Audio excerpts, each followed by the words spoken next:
Good morning sa ating lahat mga kaibigan.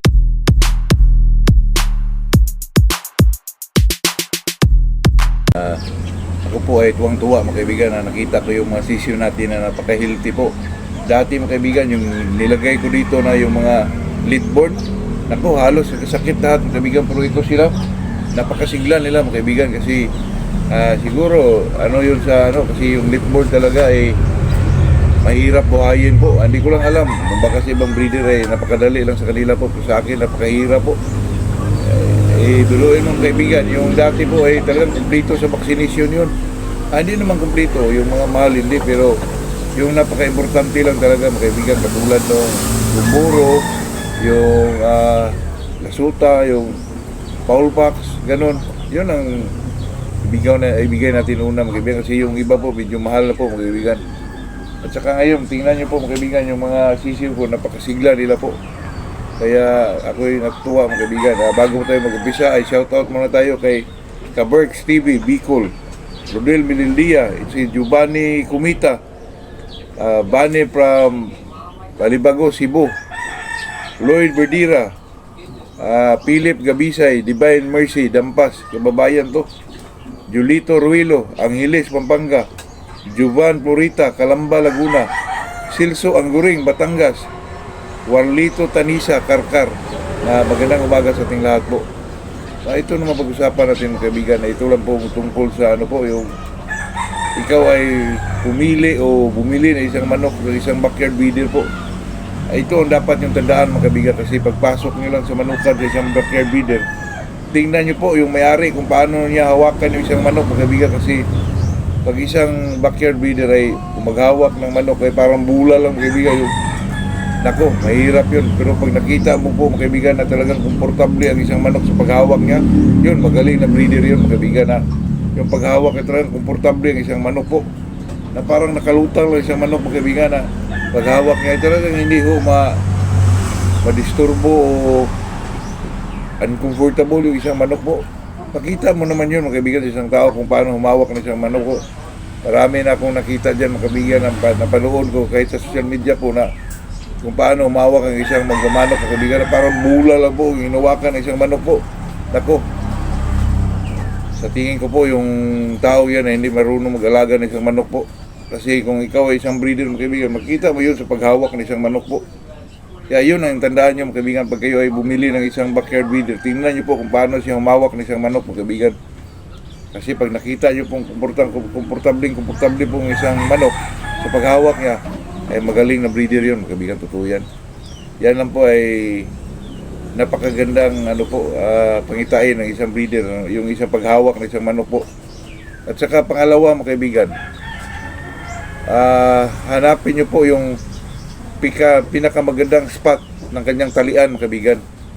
Yung nakatali doon na para medyo carabao grass, saka magandang posisyon ng manok, yun ang piliin nyo mga kaibigan. Tingnan nyo po, yun ang hawakan nyo. Tingnan nyo po yung hipo rin sa katawan. Kasi mga kaibigan, pag magandang manok yan, ilagay talaga yan sa magandang talian po. Yan. Ako na may experience ko yan, kasi tayo na may isang backyard breeder lang talaga.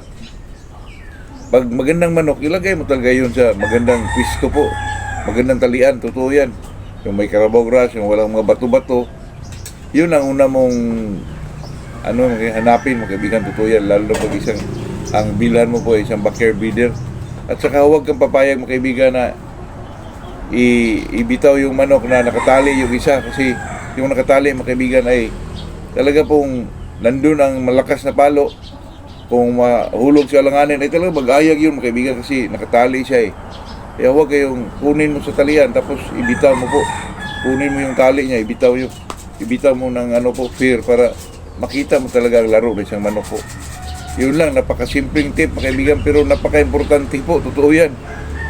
Kasi ang mga backyard breeder mga kaibigan, lalo na pag ito'y may farm na, ang tao mga kaibigan, ang breeder mga kaibigan na galing sa isang backyard po ay talagang magaling yun. Di katulad ng mga medyo may pira, automatic na nagkaroon ng isang malaking farm. Mas maganda talaga pag ang isang breeder ay nanggaling sa isang backyard po. Totoo yan. Real talk yan mga kaibigan. At saka ito naman sa atin ay experience natin. na pag tayo ay bumibili o naghanap ng isang manok sa isang backyard breeder, yun ang dapat yung tandaan mga kaibigan, na huwag ibitaw isang manok, nakatali yung isang manok, at tingnan niyo po ang may-ari kung paano niya hawakan yung isang manok po, at saka hanapin niyo ang pinakamagandang talihan, doon niyo makita isang magandang manok po. Totoo yan, ito ay experience natin, ginagawa natin din sa manukan natin. Kaya mga kaibigan, oo nga pala, may nagtanong sa atin na magkano daw yung babae sa pahulugan natin mga kaibigan. Ako, napakamura lang po, 2.5 lang mga kaibigan. Mag-down ka pa ng reservation fee na 500, 2,000 na lang. Hindi ka makabili sa mga dyan, nagpahulugan mga kaibigan, yung mga 2,000 na babae, wala po. Tayo lang po dito kasi tayo po ay talagang nakita natin yung, lalo na sa mga backyard din mga kaibigan, katulad natin na wala mga pira po na magkaroon ng isang manok na quality at saka may bloodline talaga mga kaibigan. Kaya sa atin ay magbigay tayo ay video, may paano pa nga tayo mga kaibigan, may pabonus pa tayo pag may mga sobra, ito ay padala ko yan, kaibigan ko yan. Tayo naman po ay talagang at saka madaling pakiusapan mga kaibigan. Pero pag nagpahulugan kayo mga kaibigan, ay siguraduhin yung maghulog kayo weekly or monthly para maramdaman ko rin kayo mga kaibigan na tapusin nyo po yung yung pahulugan natin, kasi tayo naman dito ay seryoso kung ano mang mga dyan, mga mali o tayo naman mananagot dyan mga kaibigan. Kaya tayong lahat sana ay magseryoso din tayo po. Good morning sa ating lahat mga kaibigan.